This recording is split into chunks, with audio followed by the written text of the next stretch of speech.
बोलिए बांके बिहारी लाल की जय। राधे राधे। ये अद्भुत कथा है कान्हा जी की। भक्त के लिए जब उन्होंने किया अनोखा काम।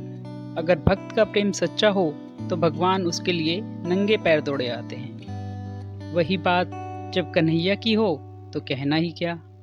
अपने भक्तों के लिए न जाने वह कितने ही रूप धरते हैं और कितनी ही अनगिनत लीलाएं कर चुके हैं, जिनका प्रमाण हमारे धार्मिक ग्रंथों में मिलता है।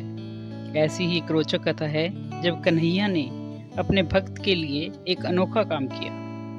आइए सुनते हैं कथा। पौराणिक कथा के अनुसार एक बार की बात है, किसी नगर में एक राजा ने मंदिर बनवाया जिसमें श्री कृष्ण की एक मूर्ति भी रखवाई, लेकिन उसकी कभी पूजा नहीं की। राजा ने पूजा करने के लिए मंदिर में पुजारी को रखा गया।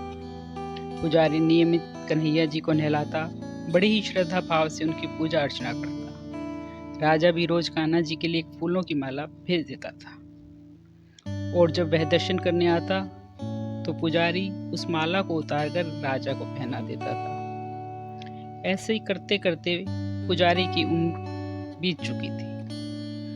एक दिन किसी वजह से राजा नहीं आ सका, तो उसने एक सेवक के हाथ मंदिर में माला पहुंचा दी और कहलवाया कि आज वह मंदिर नहीं आएगा, इसलिए पुजारी उसका इंतजार ना करे। इतना कहकर सेवक चला गया।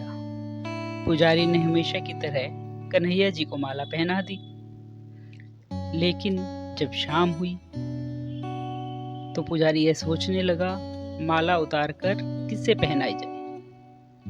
उसने सोचा, क्यों न ये माला आज मैं ही पहन लूं। वैसे भी मेरी उम्र हो चली है, जीवन का क्या पता कब खत्म हो जाए। इतना सोचकर पुजारी ने माला उतार अपने गले में डाल ली। लेकिन इतने में ही सेवक आ गया और उसने बताया कि राजा की सवारी मंदिर पहुंचने वाली है। राजा की सवारी आने की बात सुन पुजारी डर गया। उसने सोचा कि अगर राजा ने उसे देख लिया तो वह मरवा ही डालेंगे। आनन फानन में पुजारी ने माला उतारकर वापस कन्हैया जी को पहना दी। जैसे ही राजा मंदिर के अंदर आया तो हमेशा की तरह पुजारी ने माला कान्हा जी के गले से उतारकर राजा को पहना दी। लेकिन माला पर लगा सफेद बाल देखकर राजा समझ गया कि पुजारी ने यह माला स्वयं ही पहनी थी।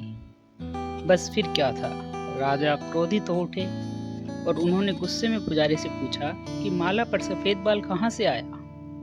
तब राजा की बात सुनकर पुजारी डर गया और बोल पड़ा, ये तो कन्हैया जी का ही है। अब तो राजा और भी क्रोधित हो गए, क्योंकि कान्हा तो भगवान हैं, उनके बाल सफेद कैसे हो सकते हैं। इसलिए राजा ने फरमान सुना डाला कि कल श्रृंगार के समय राजा खुद आएंगे और देखेंगे सच में ही कान्हा जी का बाल सफेद है या पुजारी झूठ बोल रहा है। उन्होंने कहा, अगर पुजारी ने झूठ बोला होगा तो उसे फांसी दे दी जाएगी। राजा का फरमान सुनकर पुजारी का बुरा हाल हो गया। उसने सोचा, अब क्या करे, कहाँ जाए। अब तो उसका मरना तय है। तब रोते रोते वह भगवान की शरण में पहुंचा और उसने कहा, हे केशव, मुझसे झूठ बोलने का अपराध तो हुआ है, लेकिन हो सके तो मुझे क्षमा कर दें और राजा से रक्षा करें। पुजारी ने कहा, हे माधव, आपकी सेवा करते करते मैं वृद्ध हो चुका हूँ, अब आप मुझे माफ कर दीजिए, ऐसी गलती दोबारा नहीं होगी।